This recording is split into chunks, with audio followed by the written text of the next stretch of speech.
Hello and welcome back to Bookish, and welcome to Vlogmas Day 7, or in my case, Tagmas Day 1. As you know, on this channel I do a lot of tags, and if you do a lot of tags, you get tagged a lot. That's one of those things I'm still adjusting to with BookTube. And I do enjoy doing tags, in part because sometimes it allows me to talk about books and topics I wouldn't normally talk about. And last week I was tagged to do a number of interesting tags. I think I'm up to 5. That gives me a lot of tags to do. I just want to do, take this opportunity, since a lot of people are doing a video every day for Vlogmas. It seems like me doing a lot of tags this week would be less obnoxious, so I'm just going to try to run through a lot of these tags, some really great tags that a lot of people have tagged me to do, and I appreciate that completely. So the first tag I want to do is the Anti-TBR tag, and before I sat down and started filming, I forgot to look to see who came up with the Anti-TBR tag, and I feel really bad, so I'm going to insert their name right here, and of course you'll be able to find a link to their video down below. I was tagged by Alan, my good friend Alan from Big Hard Books and Classics, to do the Anti-TBR tag, and I have seen it going around BookTube quite a lot, and I was happy to finally get tagged so I could join the club, and I may be the actual last person doing this tag. Anyway, so prop number 1 is a popular book everyone loves that you have no interest in. I don't know about everyone loves. I don't know that there is a book that everyone loves. I thought of 2. The first is Where the Crawdads Sing, and I forgot the name of that author. Where the Crawdads Sing is, I think, kind of a coming-of-age story set in the South, and yeah. I've heard kind of mixed things about it, to be honest with you. I don't think it's the kind of book that I would be interested in reading anyway. And then also I will have to say that I don't have a whole lot of interest in reading Normal People by Sally Rooney so far. I have avoided the Sally Rooney, I don't know, frou-for-all going on in the book world, particularly among younger people, and I don't know anything about her. I don't know anything about her writing. I can't judge its quality or not. I just, the question says have no interest in reading, and so I would say, yeah, Sally Rooney's Normal People. I have no real interest in reading. Prompt number 2 is a classic book or author you don't have an interest in reading, and I'm going to go with Les Miserables by Victor Hugo. No. I'm sorry, it's too long, and Hugo is too much of a lecturer sometimes in his writing. And I'll be honest with you, I saw the movie version of the musical Les Mis, and I saw it performed once by the high school where I teach. They did a remarkable job, and I don't like it. I don't like the story. I found it to be incredibly boring and long-winded and preachy. And I'll be honest with you, in the movie version of the musical, when I realized that Jean Valjean was finally going to die, and that might mean the movie would come to an end, I hate to tell you this, Hugh Jackman or not, I was anxious for that to take place so I could get the movie over with and leave. That may be my least popular opinion I've ever shared on BookTube. Prompt number 3, an author whose books you have no interest in reading. I'm going to go with Philip Roth, even though recently in a comment somebody mentioned to me they really like Philip Roth, and I asked them to recommend a book to get started with. I have read Goodbye Columbus by Philip Roth, and it made very little impression on me. And I realized I think that was his first book, and therefore it's not fair to judge him on that. But based on what I know about his other books and his works, and and this is unfair, kind of the generation of male writers he's a part of, I feel like I'm not missing anything, and so I'm not real interested in reading Philip Roth. And then 3.2 is a problematic author you have no interest in reading. I thought Hannah from Hannah's Books gave a really great answer here about problematic authors. I'm not trying to tell anybody what to read or what not to read or what is good to read or what you should or shouldn't read.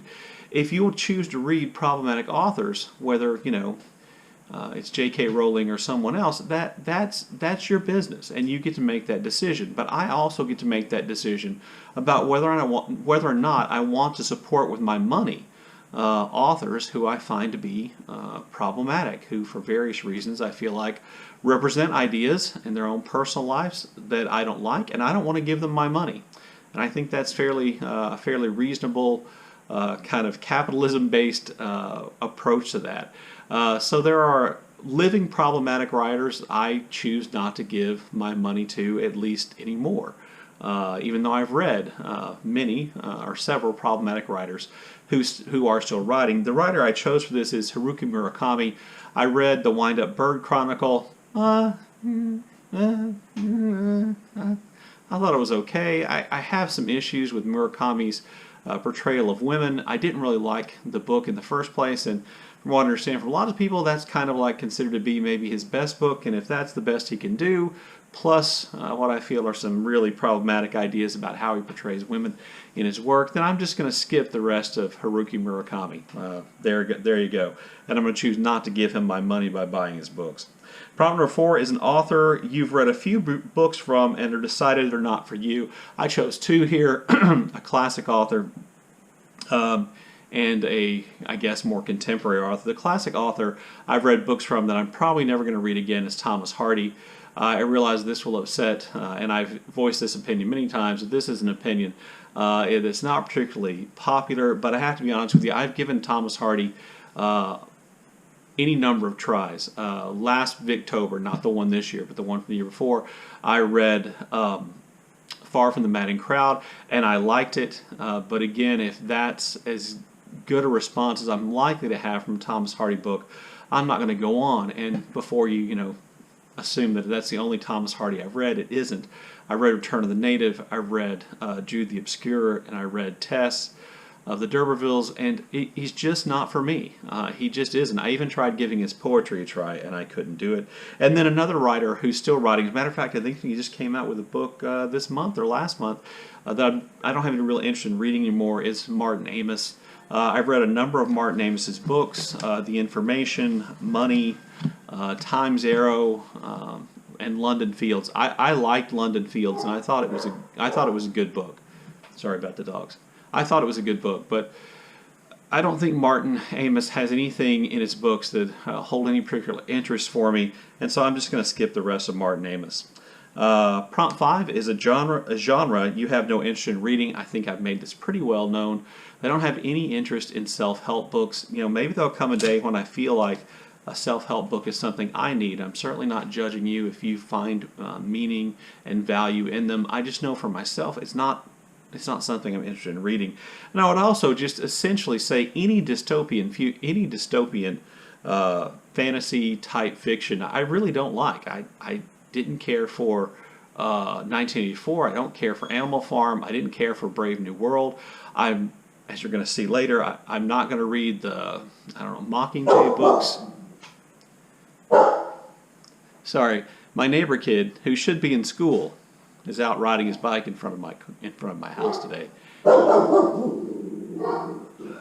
Anyway, so dystopian fantasy, dystopian fiction, not on my list. 6, a book you bought but will never read. I've seen a number of people really deliver some fairly strong lectures about how you could possibly buy a book with no intent of reading it and things like that. And I guess I just live in a different universe of confidence in my buying than they do. There are occasions in which I bought books which I really believed I wanted to read. They got pushed aside and they end up on my shelf still awaiting to be read.